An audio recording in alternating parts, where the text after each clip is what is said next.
Bonjour à tous, donc bienvenue dans cette vidéo. Donc aujourd'hui on va voir comment entretenir ces tomates afin d'avoir des résultats. Donc ici on va commencer par les tomates normales et grosses. Donc là c'est un plan de cœur de bœuf. Donc alors la première chose qu'on va voir, ça va être l'arrosage parce que c'est le plus critique. Donc il ne faut jamais arroser sur les feuilles, hein, toujours au pied. Donc démonstration, voilà, on arrose bien au pied comme ça. Voilà.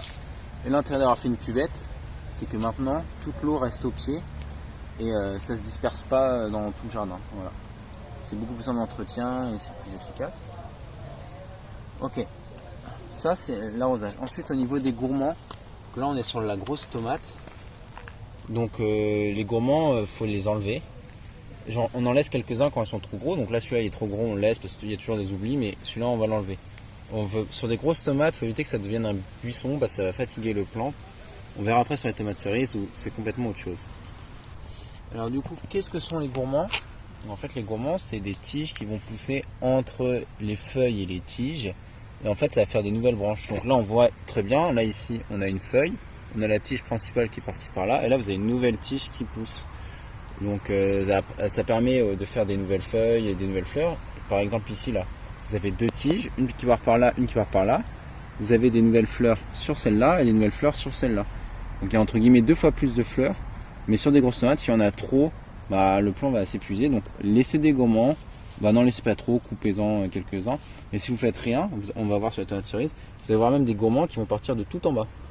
Et ça va faire des gros buissons. Ok, donc ensuite, maintenant il faut qu'on tuteur également. Parce que là vous voyez il y a 2 tuteurs, donc au fur et à mesure que le plant monte, il va falloir ajouter des tuteurs afin d'éviter que ça se casse la gueule. Par exemple là il y a des tomates qui poussent ici, donc quand elles vont grossir ça va faire du poids à droite et si vous ne faites rien le plant peut aller jusqu'à s'effondrer.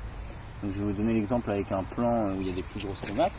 Donc là par exemple, là commence à y avoir un certain nombre de tomates. Si on ne fait rien, tout va se déséquilibrer et pouf ça va tomber. Donc là il faut tutorer. Donc là on va tutorer ici et on va tutorer de la même manière qu'on a fait. On fait une petite boucle ici, hop, on passe derrière.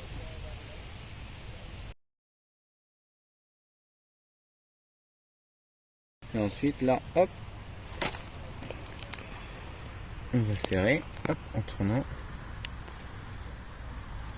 hop, voilà.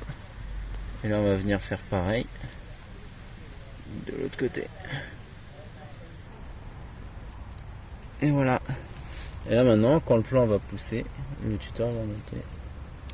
Bon alors là j'ai pris un peu de marge, il est un peu trop large, lâche mon tuteur, mais c'est nickel. Donc là, ici, on a un plant de tomates cerises sur lequel on n'enlève pas les gourmands. Vous pouvez voir déjà, il est beaucoup plus buissonnant. Et là, comme c'est plein de petites tomates, on va vouloir justement avoir le plus de fleurs possible.